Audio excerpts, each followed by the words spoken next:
बिस्मिल्लाहिर्रहमानिर्रहीम। अस्सलामु अलैकुम। क्या आप जानते हैं बंदर मस्ख शुदा हैवानात में से हैं। खुदावंद आलम ने बनी इसराइल को हफ्ते के रोज़ मछली पकड़ने से मना फरमाया, लेकिन उन्होंने न सुनी और हफ्ते के रोज़ मछलियाँ पकड़ते रहे।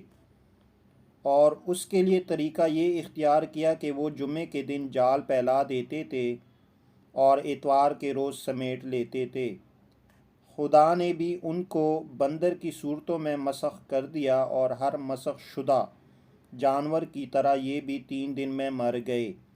चुनांचे उनकी नस्ल आगे नहीं बढ़ी सिवाय उनके जिनको खुदा ने बंदरों की सूरत ही में पैदा किया। ये भी याद रहे कि बंदर को तैरना नहीं आता।